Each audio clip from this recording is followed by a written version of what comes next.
Halos sabay-sabay ng mga propesiya na nakatala o nakasulat sa Biblia ay nangyayari sa panahon natin ngayon. May isang bagong balita na lumabas ngayon, mga sangkay. Isang balita na nagpapatunay na ang propesiya sa Biblia ay talagang natutupad sa ating panahon. At hindi po natin maitatanggi na nakikita po natin ngayon, mga sangkay, ang mga nakasulat sa banal na aklat. Ito ay nangyayari sa ating mundo. Hello, what's up mga sangkay? This is me. I'm back for another vlog today. Huwag niyo pong kalimutan na isubscribe ang ating YouTube channel. I-click ang bell at i-click niyo po yung all. At sa mga nanonood po sa Facebook, i-follow niyo po yung ating Facebook page. So today nga po mga sangkay, pag-uusapan po natin ang isa sa putok na balita tungkol po sa kalagayan ng ating mundo ngayon. Ang balita mga sangkay na ikagugulat ng marami dahil ito po ay katuparan sa isang propesiya sa Biblia.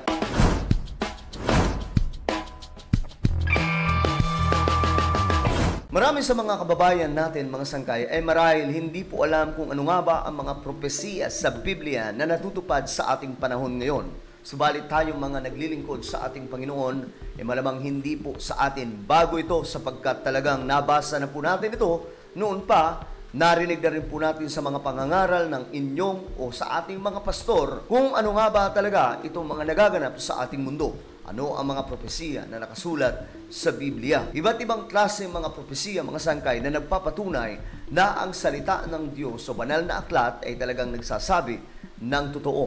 Kung papansinin po natin ngayon ang ating paligid, ang dami pong kalamidad na nagaganap, mga sangkay. Iba't ibang klaseng mga kaguluhan ang nagaganap sa ating mundo. Lahat ng ito ay nangyayari, mga sangkay, dahil ito po ay nakasulat sa Biblia. Isa pong balita ang lumabas, mga sangkay. Balita na magpapatunay na ang isa sa napakaraming mga propesiya sa Biblia ngayon ay talagang natutupad. Ayon po sa Biblia, sa Matthew chapter 24 verse 7, lulusob ang mga bansa laban sa ibang bansa at magdidigmaan ang mga kaharian, magkakaroon ng taggutom. Take note the word taggutom, mga sangkay. Ito daw po ay mangyayari sa ating mundo bago po maganap ang araw ng ating Panginoong Diyos, ang pagbabalik ng ating Panginoong Hesus sa mundo para pukunin ang lahat ng mga mananampalataya. Magkakaroon daw, mga sangkay, ng taggutom ayon sa Biblia. Ngayon, ito po ang report, mga sangkay, mula po sa international news. Sinasabi po sa mga balitaan na ang global hunger crisis ay mas worse o lumalala daw po ng lumalala itong mga sangkay. Ang kanilang nakikita mga rason kung bakit lumalala ang tagutom sa ating planeta ay dahil po sa tumitinding global warming or climate change. Dahil po sa mga kalamidad na nagaganap sa ating mundo, marami po sa mga tao sa ating planeta, mga sangkay, nawawala ng tahanan, mga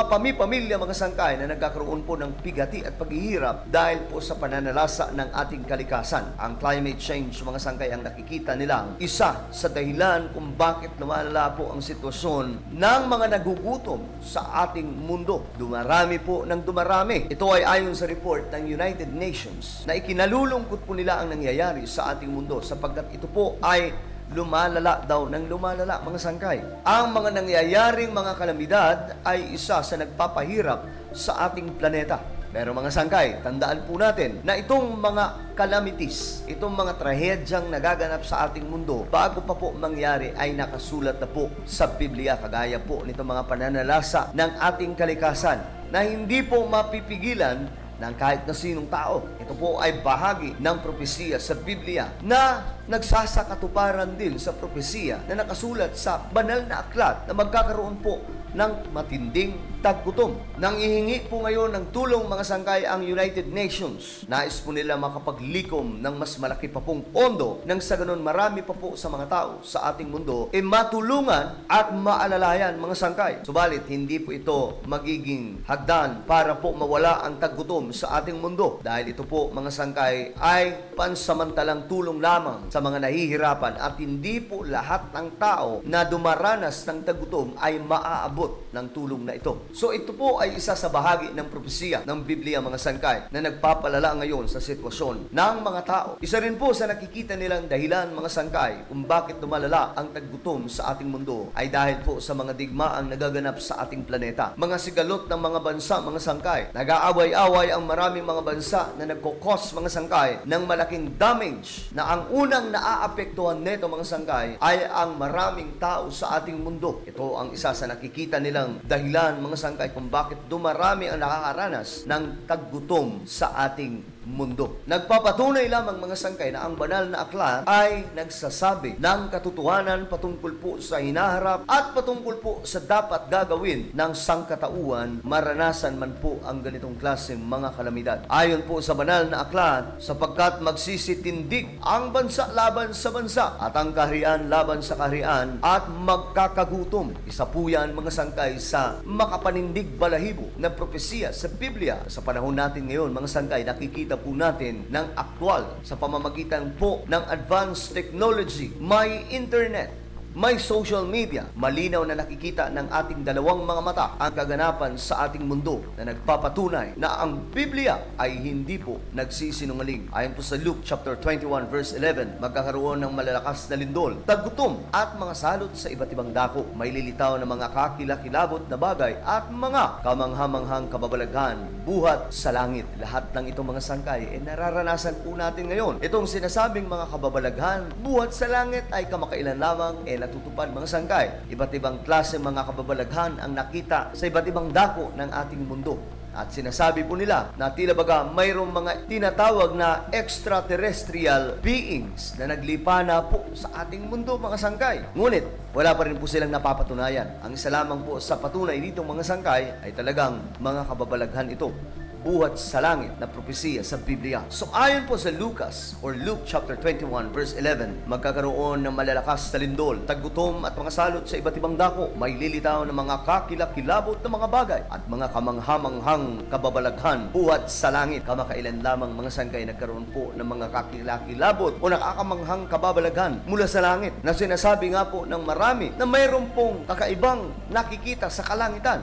Marami pong interpretasyon, mga sangkay, ang inilabas ng mga Bible scholars. Sinasabi po nila na ang isang nakitang orb sa langit, plasma, ay isa po sa tinutukoy sa Biblia ng mga anghel ng ating Panginoong Diyos. Mga nilalang na nagmula sa langit. At dahil lihitimo ang balitang yon mula sa international media, sinasabi po nila na hindi raw po ito AI o anumang mga bagay na ginawa ng mundo, kundi malinaw na nagpapakita ngayon ang mga nilalang na lilikha ng Diyos sa kalangitan, ang mga anghel sa kalawakan. Ang iba naman, mga sangkay, sinasabi po nila na ito daw po ay extraterrestrial beings o mga alien na naglipa na raw po sa ating kalawakan ngayon. Pero, mga sangkay, wala pong nakakapagpatunay pa rin hanggang ngayon kung ano po ang mga ito. Pero isa lamang po ang malinaw. Ito po ay natutupad na propesiya sa Biblia na sinasabi na mga kababalaghan buhat sa langit. So sinabi po sa Luke chapter 21 na mangyayari nga po ang matitinding taggutom sa ating mundo. Nasabi po ito ng mas malinaw, mga sangkay,